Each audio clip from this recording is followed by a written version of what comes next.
नमस्कार, live news में आप सभी का स्वागत है। मैं हूं आपके साथ गरिमा वाजपेयी। खबरों में आगे बढ़ेंगे उससे पहले एक नजर आज की हेडलाइंस पर डालेंगे। गृह मंत्री अमित शाह आज पश्चिम बंगाल के दौरे पर प्रदेश की कानून व्यवस्था की करेंगे समीक्षा। कई कार्यक्रमों में भी लेंगे हिस्सा।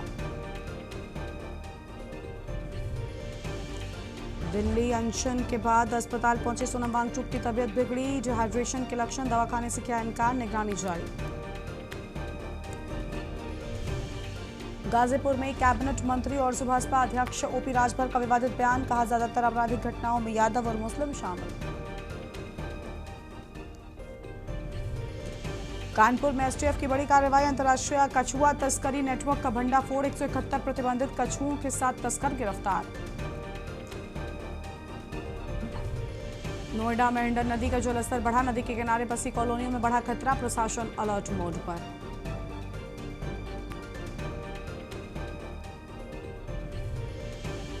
ऋषिकेश भनियावाला हाईवे चौड़ीकरण के लिए पेड़ों की कटान का लोग कर रहे विरोध, पुलिस ने किया कई लोगों को गिरफ्तार। आप देख रहे हैं के न्यूज, खबरों का सारथी। रुक करेंगे खबरों की ओर। दिल्ली से खबर है, मानसून सत्र से पहले सरकार ने बुलाई सर्वदलीय बैठक और आपको बता दें कि संसद की कार्यवाही सुचारू चलाने पर होगी चर्चा। अहम खबर आपको हम बता रहे हैं, बड़ी जानकारी आपको हम बता दें, संसद की कार्यवाही सुचारू रूप से चलाने पर होगी चर्चा। और सुबह 11 बजे संसद भवन में एनेक्सी में बैठक होने की बात सामने आई है। ये बड़ी जानकारी आपको हम बता रहे हैं। सरकार दोनों सदनों की कार्यवाही में सहयोग मांगेगी, अहम जानकारी आपको हम बता दें।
और इसी खबर पर बातचीत के लिए हमारे साथ विशेष संवाददाता अखिलेश सिंह जी जुड़ चुके हैं। अखिलेश जी, पूरी जानकारी क्या है? मानसून सत्र से पहले सरकार ने सर्वदलीय बैठक बुलाई है। देखिए, लोकसभा संसद के शीतकालीन संसद के मानसून सत्र की शुरुआत 20 तारीख को होनी है। उससे पहले केंद्र सरकार की तरफ से करीब सर्वदलीय की बैठक बुलाई गई। इसमें सभी पार्टियों के प्रतिनिधियों को शामिल करने के लिए कहा गया है। और सबसे बड़ी बात है कि जो सर्वदलीय बैठक हो रही है मानसून सत्र को लेकर, इसकी अध्यक्षता रक्षा मंत्री राजनाथ सिंह करेंगे। प्रधानमंत्री सर्वदलीय बैठक में शामिल नहीं होंगे। सबसे बड़ा एजेंडा जो केंद्र सरकार की तरफ से रखा गया है कि किन मुद्दों पर सरकार चाहती है कि संसद के दोनों सदनों में सदन की कार्रवाई सुचारू रूप से चल सके, किसी तरह का कोई व्यवधान ना हो, चाहे लोकसभा के सदन में कार्रवाई हो या फिर राज्यसभा में। इसके लिए सरकार की तरफ से कुछ एजेंडा आज राजनाथ सिंह के माध्यम से सभी पार्टियों के अध्यक्ष या फिर उनके प्रतिनिधि के तौर पर जो सर्वदलीय बैठक में शामिल होगा उसको बताया जाएगा। और ये कहा जाएगा कि सरकार की मंशा है कि इन मुद्दों पर सदन के अंदर चर्चा हो और चर्चा सुचारू रूप से हो सके और कार्रवाई सदन की चल सके। इसके लिए बाकायदा सरकार की तरफ से एजेंडे में कहा गया है कि सरकार चाहती है कि राष्ट्रीय सम्मान और अपमान से संबंधित जो विधेयक है, इसी विधेयक की नई रूपरेखा के दौरान एक तो किया जा सके, जिसमें वंदे मातरम को लेकर ये एजेंडा है। उसमें कहा जा रहा है कि सर्वदलीय बैठक में सर्वसम्मति से सरकार एक राय बनाना चाहती है कि सभी राजनीतिक दल एक राय होकर इसको पास करें। दूसरा ये कहा जा रहा है कि जो नीट और यूजीसी के जो पेपर लीक आउट के मुद्दे को लेकर लगातार विपक्ष हमलावर है, सरकार की तरफ से कहा जा रहा है कि इस पर एक राय बनाकर चर्चा कर ली जाए। अयोध्या राम मंदिर का जो दान विवाद है उसको लेकर पश्चिम एशिया में ईरान के साथ जिस तरह के हालात अमेरिका के बने हैं, इसको लेकर विपक्ष छाती है उस पर चर्चा के लिए। इसके अलावा एक महिला आरक्षण विधेयक है, तो महिला आरक्षण देने को लेकर जो विपक्ष जिस तरह से लगातार दबाव केंद्र सरकार पर बना रहा है कि इसको लागू किया जाए, इस फॉर्मेट में सरकार ने अधिसूचना जारी की, तो इसको लेकर भी चर्चा होगी। तो ये कुछ ऐसे मुद्दे हैं जो सरकार के तरफ से सर्वदलीय बैठक में रखे जाएंगे और सरकार ये चाहती है कि एक राय बन सके। अब विपक्ष के द्वारा किन किन मुद्दों को उठाया जा सकता है और सर्वदलीय बैठक में विपक्ष किन मुद्दों को रखना चाहती है कि सरकार इन मुद्दों को अपने एजेंडे में शामिल करे। जब संसद के सदन में दोनों सदनों की कार्रवाई हो, तो उन पर चर्चा हो, जनहित के मुद्दे हैं, इन तमाम चीजों को लेकर सर्वदलीय बैठक में काफी कुछ साफ होगा। लेकिन इंतजार करना होगा कि 11 बजे इस बैठक की शुरुआत होनी है, राजनाथ सिंह की अध्यक्षता में सर्वदलीय बैठक होगी, तो काफी कुछ साफ हो जाएगा। बहुत शुक्रिया आपका अखिलेश हमारे साथ जोड़ने के लिए और अहम जानकारी के लिए। सरकार दोनों सदनों की कार्यवाही में सहयोग चाहती है और बड़ी जानकारी आपको बता दें, कल से मानसून सत्र की कार्यवाही शुरू होगी। ये बड़ी जानकारी आपको हम बता रहे हैं। सत्र में कई अहम विधेयक पेश किए जा सकते हैं, ये बड़ी जानकारी आपको हम बता रहे हैं। और मानसून सत्र से पहले सरकार ने बुलाई सर्वदलीय बैठक।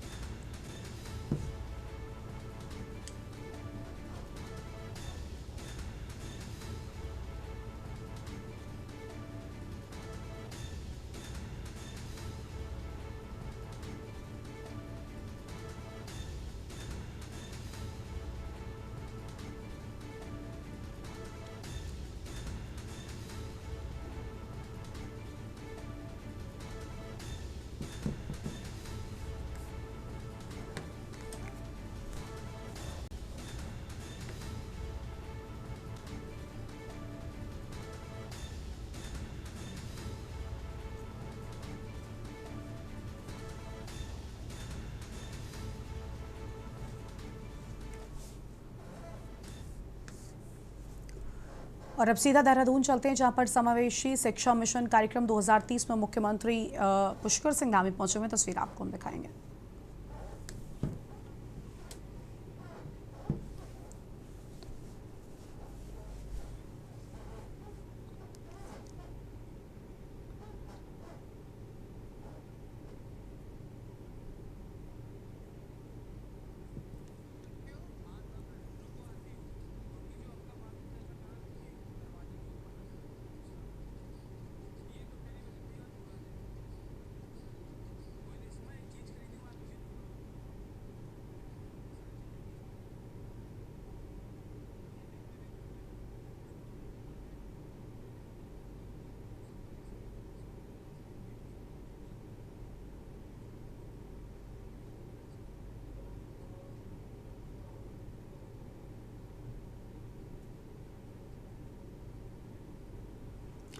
देहरादून में सीएम पुष्कर सिंह धामी की ये तस्वीर आपको हम दिखा रहे हैं।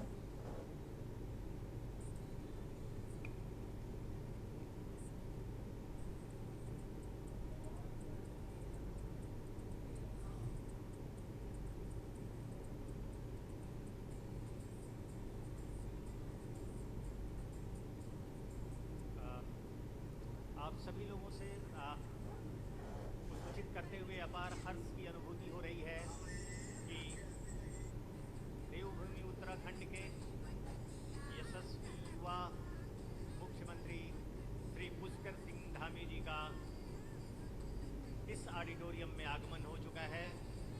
मैं विनम्र निवेदन करता हूँ माननीय मुख्यमंत्री जी से, जो संघर्ष, संकल्प और सपनों के साधक हैं, वो दीप प्रज्वलित कर इस कार्यक्रम का शुभारंभ करें, क्योंकि भारतीय परंपरा के अनुसार हर शुभ कार्य का शुभारंभ दीप प्रज्वलन की पावन परंपरा के साथ किया जाता रहा है। उस पावन परंपरा का निर्वहन कर रहे हैं अपने कर कमलों से माननीय मुख्यमंत्री जी। जलाओ दिए पर रहे ध्यान, इतना अंधेरा धरा पर कहीं रह न जाए।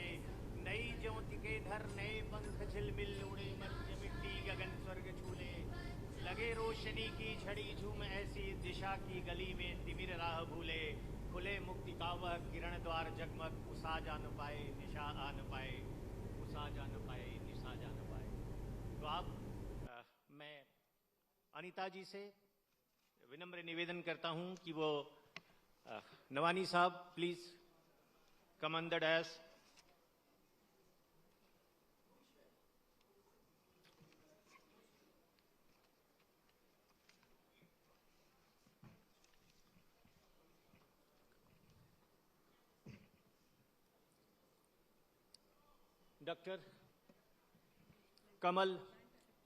डॉक्टर जयंत नवानी जी से निवेदन करता हूं कि वह प्लांटर भेंट कर माननीय मुख्यमंत्री जी का अभिनंदन करें, स्वागत करें अभी फाउंडेशन की ओर से। मैं डॉक्टर कमल नवानी जी से निवेदन करता हूं कि वो अंग वस्त्र पहनाकर माननीय मुख्यमंत्री जी का अभिनंदन करें।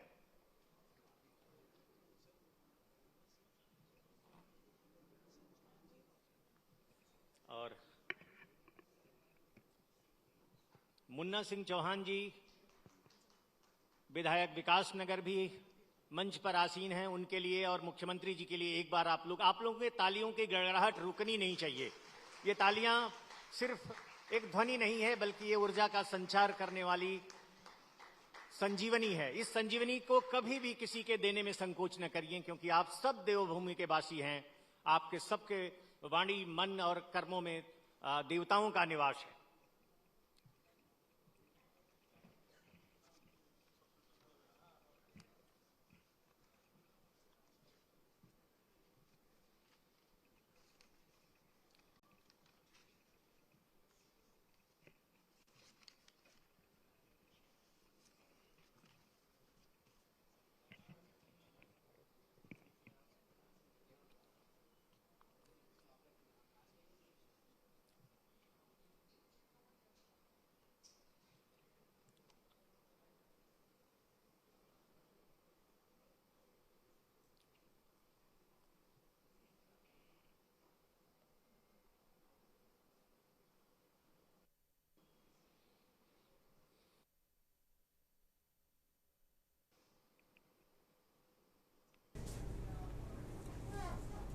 आगे बढ़ेंगे खबरों की ओर। राम मंदिर डोनेशन से जुड़े कथित स्कैम के आरोपों को लेकर लोकसभा में विपक्ष के नेता राहुल गांधी और कांग्रेस अध्यक्ष मल्लिकार्जुन खड़गे ने प्रधानमंत्री मोदी को पत्र लिखा है। दोनों ही नेताओं ने इस मामले में गंभीर चिंता जताते हुए निष्पक्ष जांच और उचित कार्रवाई की मांग की है। दोनों नेताओं ने मांग की है कि दोषियों के खिलाफ ऐसी कड़ी कानूनी कार्रवाई हो कि भविष्य में इस तरह की धोखाधड़ी न हो सके। और कांग्रेस का कहना है कि करोड़ों श्रद्धालुओं की आस्था से जुड़े इस मुद्दे पर सरकार को तत्काल ही कदम उठाने चाहिए, ताकि किसी भी व्यक्ति या संगठन द्वारा धार्मिक भावनाओं का गलत इस्तेमाल न किया जा सके।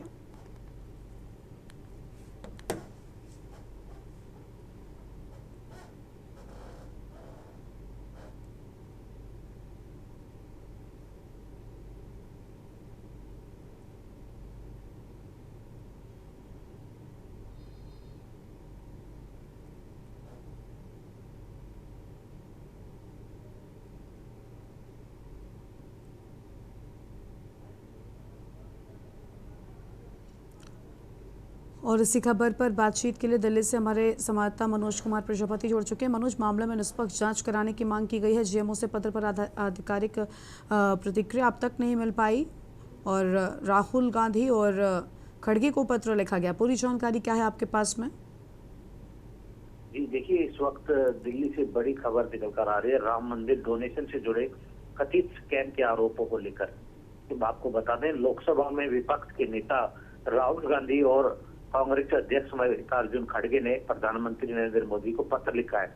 दोनों नेताओं ने इस मामले में गंभीर चिंता जताते हुए निष्पक्ष जांच और उचित कार्रवाई की मांग की है। अयोध्या राम मंदिर के नाम पर जो कथित फर्जी डोनेशन वसूली के मामले को लेकर कांग्रेस केंद्र सरकार पर सवाल भी उठा रही है। लोकसभा में विपक्ष के नेता राहुल गांधी और कांग्रेस अध्यक्ष मल्लिकार्जुन खड़गे ने प्रधानमंत्री जो पत्र लिखा है उसमें साफ उन्होंने कथित तौर पर कहा है कि धोखाधड़ी हुई है उसकी जो जानकारी है अगर वो कैसे सही कर पाएंगे। पत्र में दोनों नेताओं की मांग भी यही है। ऐसे मामलों को व्यापक और निष्पक्ष जांच कराने के लिए और दोषियों को खिलाफ कड़ी कार्रवाई कराने के लिए, और दूसरी बात उन्होंने कही है श्रद्धालुओं को भविष्य में इस तरह की धोखाधड़ी से बचने के लिए प्रभावी व्यवस्था बनाई जाए। जी ठीक है, बहुत शुक्रिया आपका हमारे साथ जुड़ने के लिए और अहम जानकारी के लिए।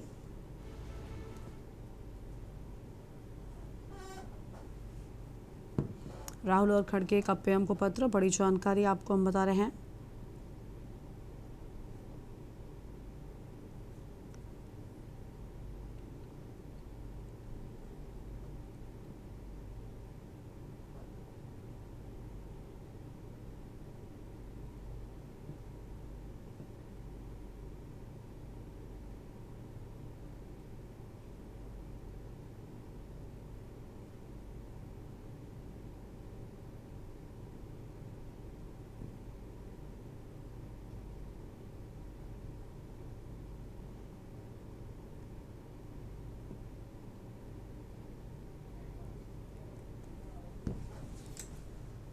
आगे बढ़ेंगे खबरों की ओर। खबर है दिल्ली से, जहां पर आईजीआई एयरपोर्ट पर कस्टम विभाग ने बड़ी कार्रवाई करते हुए आपको बता दें कि हाइड्रोपोनिक वीड की तस्करी के मामले में एक यात्री को गिरफ्तार किया है। और आपको बता दें कि कस्टम अधिकारी के मुताबिक ये कार्रवाई air passenger information system profiling के आधार पर की गई। जानकारी के अनुसार बैंकॉक से दिल्ली जा रही फ्लाइट नंबर 6C1064 से पहुंचे एक यात्री को ग्रीन चैनल पार करने के बाद कस्टम अधिकारियों ने रोका।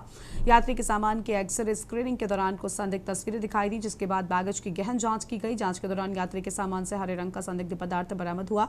परीक्षण और जांच में यह हाइड्रोपोनिक वीड पाया गया, जिसका कुल वजन 20 किलो 760 ग्राम है। और कस्टम विभाग ने आरोपी यात्री को एनडीपीएस की धारा 43B के तहत गिरफ्तार कर लिया है। वहीं बरामद संदिग्ध मादक पदार्थ और उसे छिपाने के लिए इस्तेमाल किए गए सामान व पैकिंग सामग्री को एनडीपीएस एक्ट की धारा 43A के तहत जब्त कर लिया गया है।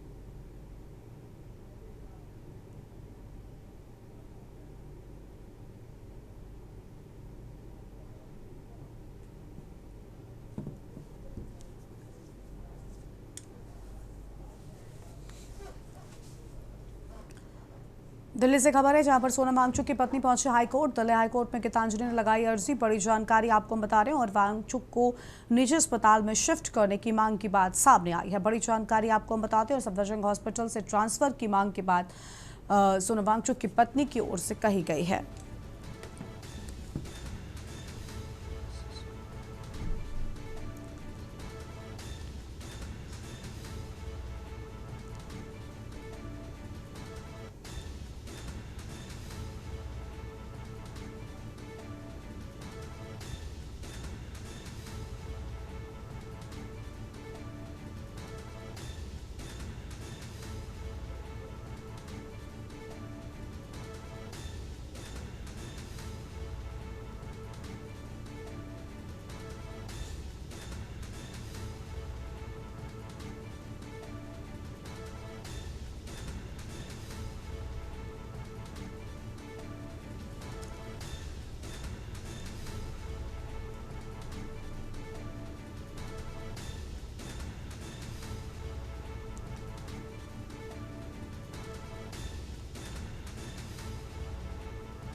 और अब सीधा आपको लखनऊ लेकर चलते हैं। मुख्यमंत्री योगी आदित्यनाथ पहुंचे हुए हैं, क्या कुछ कह रहे हैं सुन लेते हैं।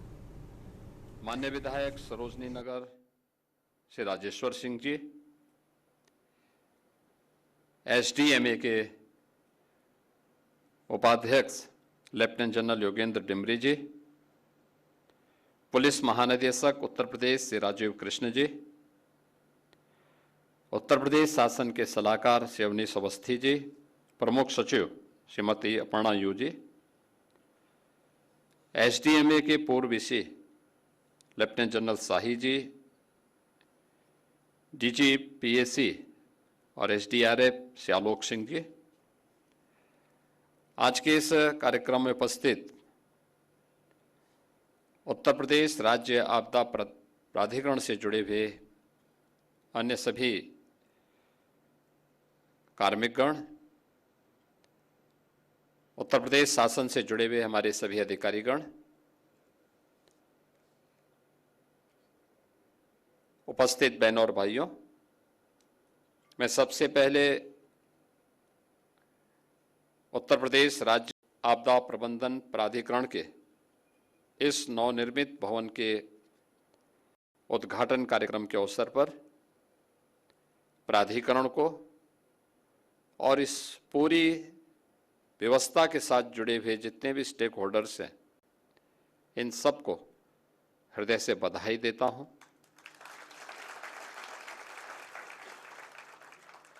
एक लंबे अंतराल के बाद यह भवन बनकर के आज तैयार है और अब अपने पूरी क्षमता के साथ उत्तर प्रदेश को किसी भी आपदा से होने वाली जनधन को न्यूनतम स्तर तक पहुंचाने के लिए अपना योगदान देने के लिए भी तैयार है। हम लोग अक्सर आपदा आने के बाद, जन और धन की व्यापक हानि के बाद, तब हम सक्रिय होते हुए दिखाई देते हैं और अपनी संवेदनाएं व्यक्त करते हैं। जबकि मेरा मानना है कि आपदा के प्रति हमारी पहले से ही सतर्कता,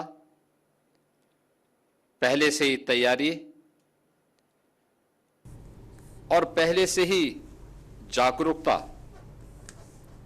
इस जन और धन की हानि को न्यूनतम स्तर तक ला सकती है। और यहां पर रुकेंगे एक छोटे से ब्रेक के लिए, जल्द लौटेंगे।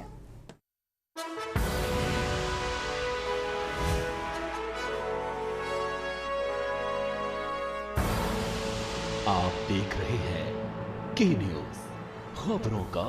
ब्रेक के बाद आप सभी का स्वागत है। एक बार फिर से आपको लखनऊ लेकर चलते हैं। मुख्यमंत्री क्या कुछ कह रहे हैं सुन लेते हैं। लेकिन अक्सर होता है कि हम लोग ये मान के चलते हैं कि घटनाएं तो एक सामान्य प्रक्रिया का हिस्सा है और उसके नजरअंदाज करने का हमारा जो प्रयास होता है, जो एक प्रवृत्ति होती है।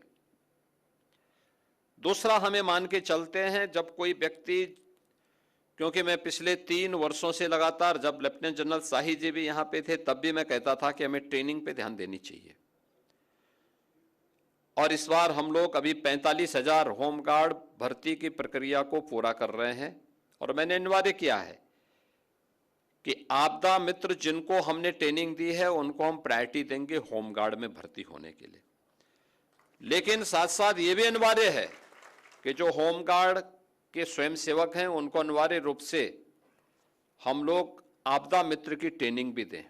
फर्स्ट रिस्पॉन्डर कौन है, इनकी मॉक ड्रिल के बारे में हमारी क्या तैयारियां हैं, और इसको लेकर के अगर हम उन्हें फैसिलिटी उपलब्ध करा रहे हैं, आज अच्छा मानदेय उनको दे रहे हैं, कैशलेस की 5 लाख रुपए प्रतिवर्ष उन्हें स्वास्थ्य की सुविधा भी उपलब्ध करवा रहे हैं, घटना दुर्घटना होने पर किसी होमगार्ड के स्वयंसेवक को हम लोग लगभग 35 से 40 लाख रुपए की सहायता उसके परिवार के सदस्यों को भी उपलब्ध करवाते हैं, और मुख्यमंत्री राहत कोष से 5 लाख रुपए की सहायता अतिरिक्त हम उन्हें उपलब्ध करवाते हैं।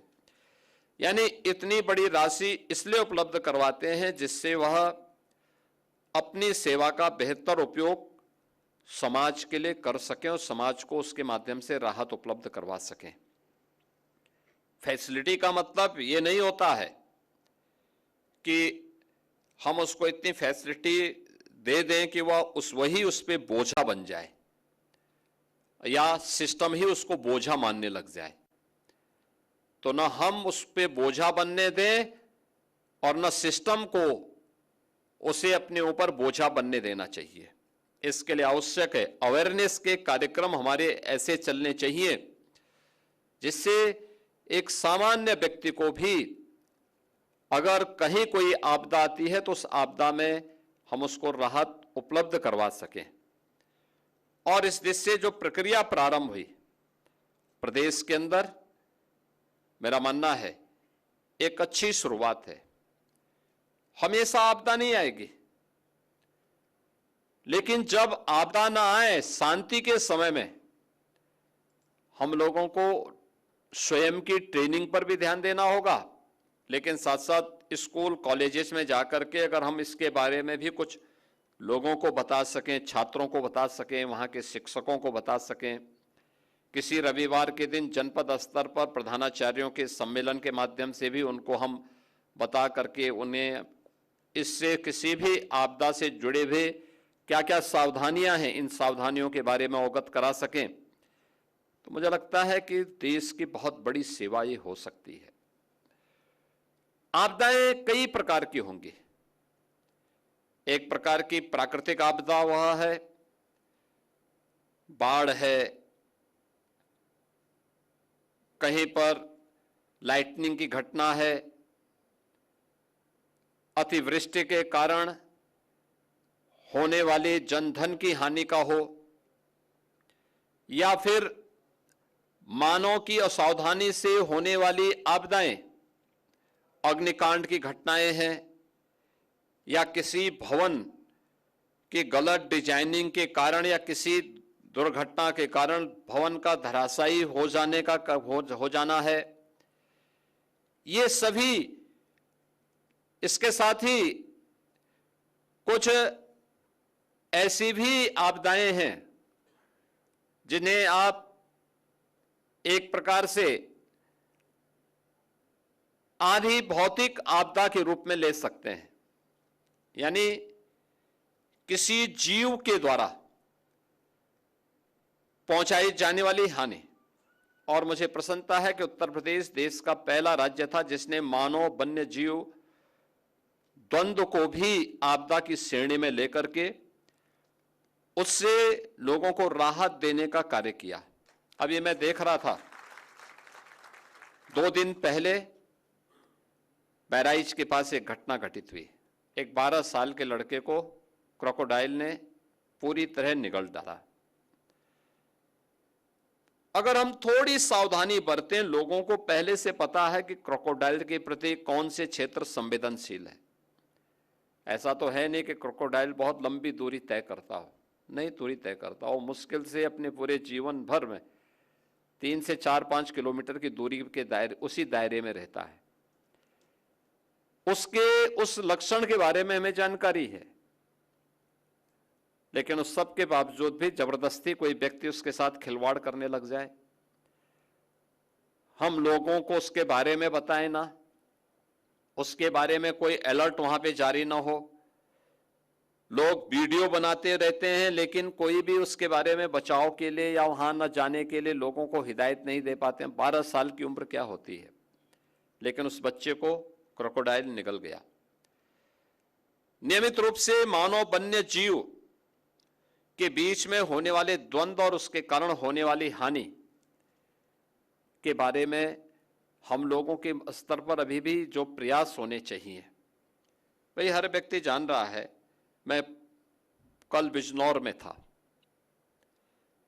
परसों में बिजनौर में था, और बिजनौर के अंदर में मैं इस बात को देख रहा था। हम लोगों ने वहां पे पिछले 2 वर्ष में 80 लेपर्ड हम लोगों ने वहां से रेस्क्यू किए हैं। मैंने वहां पूछा लोगों से, मैंने कभी इतने बड़े पैमाने पे लेपर्ड यहां कैसे आ गए? उन्होंने कहा साहब ये उनकी संख्या भी बढ़ी है, दूसरा ये सभी गन्ने की बेल्ट के अंदर ही ये ज्यादा पाया जा रहा है। सुगर लेपर्ड के रूप में लोगों ने उसका नाम दे दिया। अब वहां पे अगर व्यक्ति, किसान या कोई व्यक्ति उसके प्रति जागरूक नहीं है तो आसानी से उसकी चपेट में आ सकता है। आप देखें, इस बात को देखेंगे कि एक टाइगर और एक लेपर्ड के स्वभाव में बहुत अंतर होता है। टाइगर अचानक हमला नहीं करता, लेकिन लेपर्ड धूर्ततापूर्वक पीछे से हमला करता है, और जब भी उसको अवसर मिलता है वह छोड़ता नहीं किसी को। अगर हम उसके स्वभाव के बारे में और उसके द्वारा जो खतरे वाले क्षेत्र हैं उसको चिन्हित करके लोगों को अवगत करा सकेंगे तो बहुत बड़े पैमाने पे जन हानि को हम रोक सकते हैं। मैं भी देख रहा था यहाँ पे मानव वन्य जीव द्वंद्व में 4000 से अधिक लोग इसकी चपेट में आए हैं। 5000 से अधिक लोग अन्य प्राकृतिक आपदा की चपेट में आए हैं, यानी 9000 से अधिक लोग उत्तर प्रदेश के अंदर इस आपदा की चपेट में आए हैं। लाइटनिंग की घटना इतनी कठिन नहीं है कि उसके कारण लोगों की जान बचाई ना जा सकती हो, बचाई जा सकती है। लेकिन हम कम से कम आज के समय में टेक्नोलॉजी है, और टेक्नोलॉजी का बेहतर उपयोग करके हम लोग कम से कम 1.5-2 घंटे पहले भी उस सिस्टम को विकसित कर सकें कि कौन सा ऐसा एरिया है जहां पे लाइटनिंग की घटना होने वाली, आकाशीय बिजली गिरने वाली है, और वहां पर लोगों को इसके बारे में बता दें कि वे पक्की छत के नीचे चले जाएं, खुले आसमान के नीचे वे स्वयं भी न रहें, अपने पशुओं को न रखें, पेड़ों के नीचे भी न रहें। यानी सामान्य सी घटना है। आज टेक्नोलॉजी है, लेकिन आज से 40 वर्ष पहले टेक्नोलॉजी नहीं थी। तब भी हम लोगों को बताया जाता था कि अगर कहीं पे बादल नजदीक हो और उस समय ये लगता हो कि आपस में घने बादल हैं और एक विशेष कलर के बादल वहां पे लगे हुए हैं, उन स्थितियों में सावधानी बरतने की आवश्यकता है। सावधानी क्या बरतनी है उसके बारे में बताया जाता। खुले आसमान के नीचे नहीं रहना है, कोई लोहे या किसी धातु से जुड़ी हुई सामान को लेके नहीं चलना है, पेड़ों के नीचे भी खड़ा नहीं होना है। क्या करना है, पक्के भवन के नीचे उस दौरान शरण ले लेनी है। लेकिन हम लोगों ने इस दौरान नहीं बताया। मैं देख रहा था अभी पिछले दिनों एक ही दिन में यूपी के अंदर 111 लोगों की मौत हुई थी, एक ही दिन में। और अचानक मैं देख रहा था, सुबह लखनऊ में भी मौसम बहुत अच्छा था, लेकिन अचानक 2 बजे के बाद मौसम बदलता गया। 1 घंटे के अंदर फतेहपुर से लेकर के प्रयागराज, कौशाम्बी, फिर मिर्जापुर, भदोई, उधर जौनपुर, आजमगढ़, सुल्तानपुर, अंबेडकर नगर, इन सभी जनपदों को लेकर के 111 लोगों की मौत हुई थी एक ही दिन में। और उसके बाद फिर मैंने स्वयं एसडीएमए की बैठक ली थी और मैंने उस समय इस बात पर चिंता भी व्यक्त की थी और नाराजगी भी व्यक्त की थी कि इन मौतों को रोका जा सकता था, इसको न्यूनतम करने में हम सहायता कर सकते थे। और मैंने उसी दिन कहा था कि हमें अर्ली वार्निंग सिस्टम को प्रभावी बनाना पड़ेगा। मुझे याद है ठीक तीसरे दिन एनडीआरएफ और एसडीआरएफ ने इस प्रक्रिया को आगे बढ़ाया। एनडीएमए और एसडीएमए ने मिलकर के उस पूरी प्रक्रिया को बेहतरीन कोऑर्डिनेशन के साथ आगे बढ़ाया। परिणाम क्या था? सहारनपुर में शिवालिक पहाड़ियों में अचानक रात्रि को बारिश होती है। सहारनपुर में शाकंभरी देवी मंदिर में उस समय एक जागरण का कार्यक्रम चल रहा था, हजारों लोग उस कार्यक्रम में थे और भंडारा का आयोजन भी चल रहा था। अलर्ट आने लग गया। प्रशासन तेजी के साथ दौड़ा और उन्होंने वहां के जितने भी लोग भंडारे कार्यक्रम में और जागरण कार्यक्रम में मौजूद थे उन सबको तत्काल सुरक्षित स्थानों पर पहुंचा दिया। और देखते ही देखते, यानी वहां बारिश कम थी लेकिन शिवालिक पहाड़ियों में ऊपर बारिश हो रही थी, और देखते ही देखते ऊपर से लगभग 4-5 फुट पानी नदियों में तेजी के साथ बहता हुआ गया। अगर वे लोग जागरण के कार्यक्रम को कर रहे होते और भंडारे के आयोजन में सभी लोग रहते, ये मान करके चलिए कि वहां पे सैकड़ों लोगों की जान जा सकती थी। लेकिन अर्ली वार्निंग सिस्टम ने प्रशासन को भी और लोगों को भी चैतन्य किया। हर उस क्षेत्र के मोबाइल फोन घनघनाने लग गए, यानी जो ऑफ थे उनमें भी अलर्ट आने लग गया। और परिणाम क्या था? इतनी बड़ी जनधन की हानि, केवल 2 लोगों की दुर्भाग्यपूर्ण मौत हुई। 2 डेड बॉडी वहां मिली। एक वह महिला थी जो पानी आने के बाद केवल पैर से, यानी एक तख्ते में बैठ के पैर से वो पानी नापने लग गई। देखते हो कितनी गहरा है। तो पानी का बहाव, तो पहाड़ से जब पानी आता बहुत तेजी के साथ उसकी फोर्स होती है, उसमें करंट होती है। एक उसकी चपेट में आए और एक अन्य, ये 2 लोग उसकी चपेट में आए थे। यानी हम टेक्नोलॉजी का उपयोग करके भी इसका हम बेहतरीन रूप से बचाव के कार्यक्रम के साथ जुड़ सकते हैं। और मेरा मानना है कि जब इतनी बेहतरीन सुविधा से युक्त यह एसडीएमए के भवन को आज यहां पे उपलब्ध कराया जा रहा है, मेरा मानना है डिजास्टर मैनेजमेंट से जुड़े हुए अच्छे संस्थानों के साथ एसडीएमए का समन्वय, ये आज की सबसे बड़ी आवश्यकता होगी। हम एमओयू करें, ट्रेनिंग के साथ जोड़ें, हर तबके के लोगों को, शिक्षकों को भी, छात्रों को भी, पुलिस कर्मियों को भी, होमगार्ड के जवानों को भी, इरिगेशन से जुड़े हुए उन लोगों को जो बाढ़ नियंत्रण में लगे रहते हैं, इन लोगों को भी, और सिस्टम से जुड़े हुए हर एक व्यक्ति को इसके बारे में अवेयर करें। समय समय पर हम लोग सोशल मीडिया प्लेटफॉर्म का, डिजिटल मीडिया प्लेटफॉर्म का, विजुअल मीडिया, प्रिंट मीडिया के माध्यम से इसकी सावधानी और सतर्कता के बारे में अगर हम इसको एक व्यापक अवेयरनेस के कार्यक्रम के साथ जोड़ सकें, मॉक ड्रिल हर एक स्तर पर, केवल यहां पे इसी भवन के नीचे नहीं, जनपद स्तर पर, तहसील स्तर पर, थाना स्तर पर, विकासखंड स्तर पर, नगर निकायों के स्तर पर इस कार्यक्रम को हम तेजी के साथ आगे बढ़ाने का काम कर सकते हैं। जैसे 17 नगर निगम एसडीएमए के एक उपकेंद्र के रूप में अपने कार्यक्रम को, इस किसी भी प्रकार के डिजास्टर से निपटने के लिए अपने कार्यक्रम को आगे बढ़ाएंगे। हमारा प्रयास होना चाहिए कि अब हम इसको और नीचे लेकर के जाएं। 200 से अधिक नगर पंचायत, नगर पालिका परिषद ऐसी हैं जो 200 नगर पालिका परिषद ऐसी हैं जो जिनकी आबादी लगभग 5 लाख के आसपास आती है। आखिर वहां तक हम क्यों नहीं पहुंच सकते? इसलिए इसका विस्तार करना और हमारा प्रयास होना चाहिए कि आने वाले समय में टेक्नोलॉजी ड्रिवन डिजास्टर मैनेजमेंट को हम कैसे प्रभावी बना सकते हैं।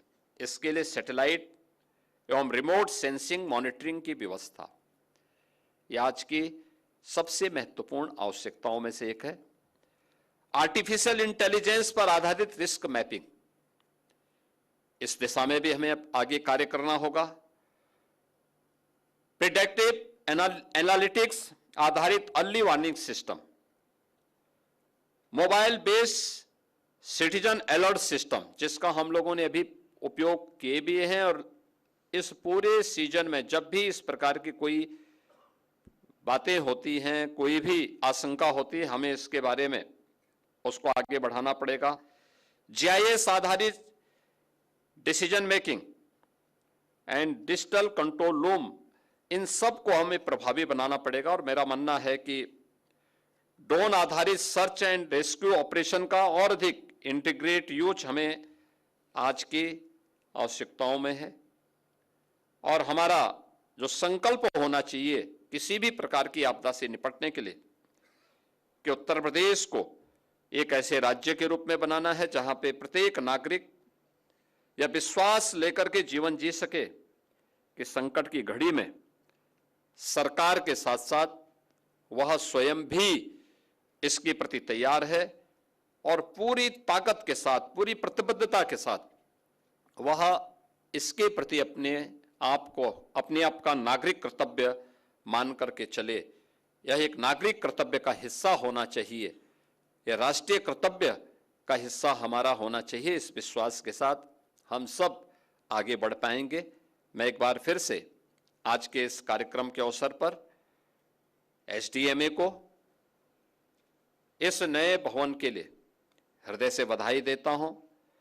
उनसे जुड़े हुए जितने भी स्टेक होल्डर हैं उन सबको मैं इसके लिए बधाई देता हूं और विश्वास करता हूं कि यह एक बेहतरीन केंद्र बनकर के उत्तर प्रदेश के प्रत्येक नागरिक के मन में एक नए विश्वास का जागरण करेगा।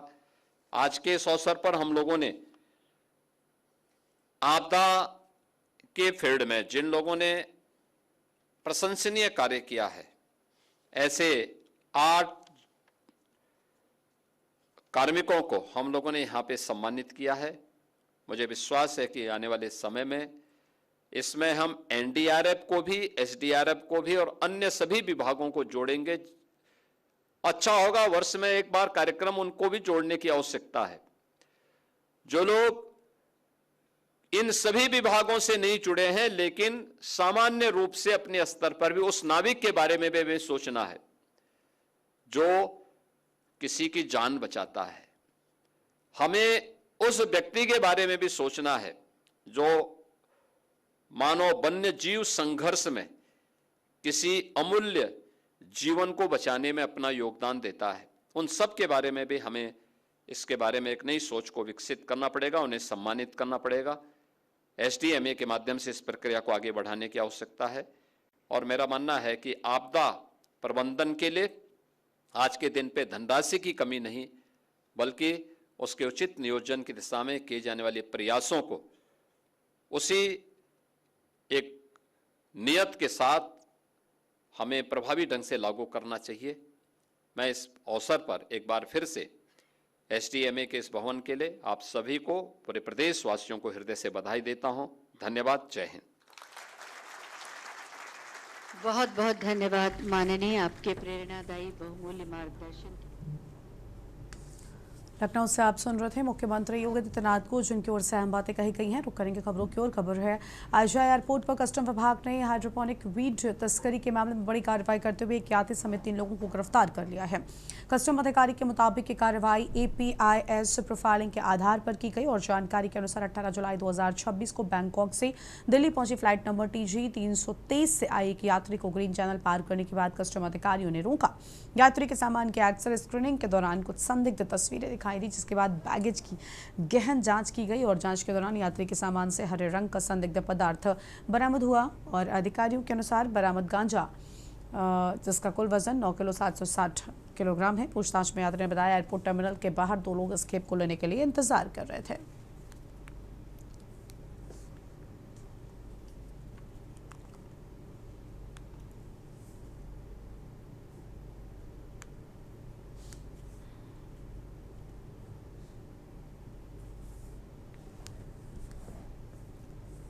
आगे बढ़ेंगे खबरों की ओर। श्रावस्ती से खबर है, जिले में 8 घंटे से लगातार हो रही मूसलाधार बारिश। लगातार बारिश से खेत खलियान हुए जलमग्न। बड़ी जानकारी आपको हम बता दें।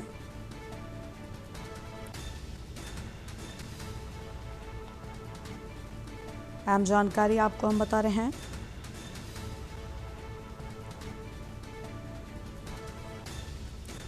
धान की रोपाई के लिए लंबे समय से बारिश का था इंतजार। किसानों के चेहरे पर लौटी मुस्कान।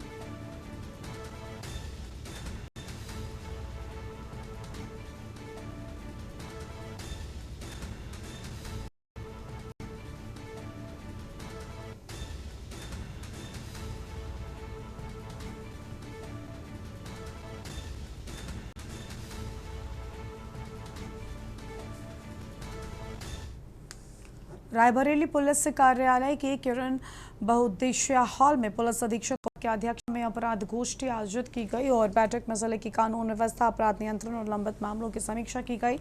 एसपी ने सभी पुलिस अधिकारियों और थाना प्रभारियों को अपराध एवं अपराधियों के खिलाफ जीरो टॉलरेंस नीति के तहत प्रभावी कार्रवाई करने के निर्देश दिए। उन्होंने मिशन शक्ति, महिला सुरक्षा और साइबर अपराधों के प्रति जन जागरूकता बढ़ाने पर विशेष जोर दिया और बैठक में यक्षाप, त्रिनेट ऐप और IGRS के प्रभावी उपकरणों के साथ शिकायतों के समयबद्ध निस्तारण के निर्देश भी दिए। इसके अलावा रात्रि गश्त, सघन वाहन चेकिंग, PRV और सक्रियता और बीट पुलिसिंग को मजबूत करने के भी आदेश दिए हैं।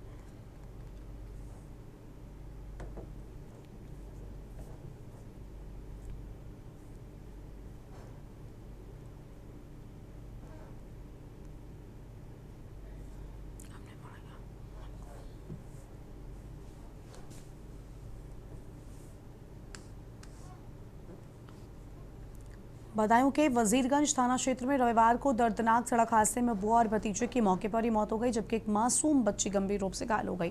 हादसा आंवला बगरेन रोड पर बरीपुरा मोड़ के पास हुआ। बताया जा रहा है कि तेज रफ्तार पिकअप वाहन ने बाइक को जोरदार टक्कर मार दी। टक्कर इतनी भीषण थी कि बाइक सवार बुआ और भतीजे ने घटनास्थल पर ही दम तोड़ दिया, जबकि साथ मौजूद मासूम बच्ची गंभीर रूप से घायल हो गई। सूचना मिलते ही पुलिस मौके पर पहुंची। दोनों शवों को कब्जे में लेकर पोस्टमार्टम के लिए भेज दिया गया।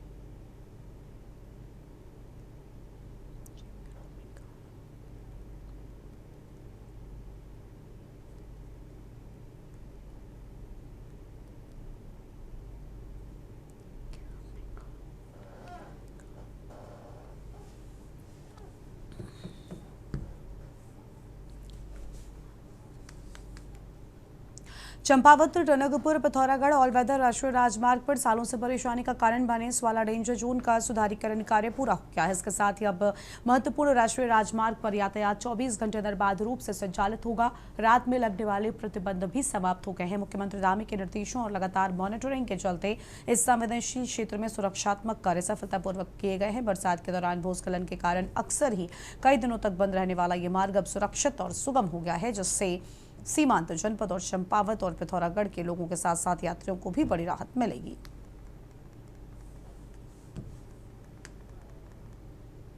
सरकार को और उत्तराखंड सरकार के माननीय मुख्यमंत्री धामी जी को धन्यवाद देता हूं कि उनके प्रयासों से लगातार मॉनिटरिंग करने से ये काम हमारा सफल पाया, क्योंकि बिना बजट के कुछ नहीं हो सकता। तुरंत लगातार बजट रिलीज करने के बाद ही हमारा ये काम शुरू हो पाया। और उसमें सबसे बड़ा काम जो हुआ, हमारे जिलाधिकारी मनीष कुमार जी ने रात दिन अपनी मॉनिटरिंग करके, और जो NH के इंजीनियर थे उनका रात दिन यहाँ पर खड़े होने के बाद ये काम संभव हो पाया है। आज मुझे लगता है कि जो हमारे टनकपुर से धारचूला तक की लाइफलाइन है, ये हमारे पूरे क्षेत्रवासियों के लिए, हमारा भले चाहे चंपावत जनपद हो या पिथौरागढ़ जनपद, सबके लिए बहुत खुशी का दिन है। क्योंकि आप सभी लोग जानते हैं 2014 से पहले इस रोड का जो ये सड़क है, हमारा अगर चंपावत से लेकर टनकपुर तक जाना भी हमें करीब 5 से 6 घंटा तक लगता था। लेकिन उसके बाद जब 2014 में हमारे देश में माननीय प्रधानमंत्री आदरणीय नरेंद्र मोदी जी की सरकार आई, तो 2017 में जब यहाँ पर हमारा जो ऑल वेदर रोड का काम शुरू हुआ, तब से यह काम लगातार यहाँ पर शुरू होते हुए हमारा 2021-22 से लगभग खत्म हो रहा था। तो आप लोगों ने देखा पूरी रोड में यहाँ पर जो हमारे स्वाला वाला जो डेंजर जोन है, यह एक ग्रहण की तरह था। जैसा आप विदित हैं, माननीय मुख्यमंत्री के द्वारा इस पूरे क्षेत्र का स्वयं ही भ्रमण किया गया था और निरंतर इस आपदा से पहले इसको कार्य पूर्ति के लिए लगातार निर्देश भी दिए जाते रहे। और जब भी माननीय मुख्यमंत्री जी इस क्षेत्र के भ्रमण में आए, प्रत्येक भ्रमण में इसकी चिंता अवश्य की गई है कि हमारा जो नेशनल हाईवे है, खास करके स्वाला में कहीं किसी प्रकार की कोई दिक्कत इस बार यहाँ के स्थानीय नागरिकों को ना हो। साथ ही साथ आप ये भी विदित हैं कि जो सड़क है, ये पिथौरागढ़ हमारे अर्धसैनिक बल हो गए, सैनिक बलों के लिए, सभी के लिए बहुत ही प्रमुख एक लिंक मार्ग है।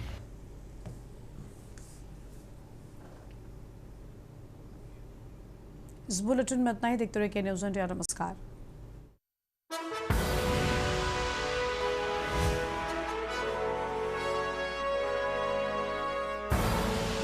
आप देख रहे हैं के न्यूज, खबरों का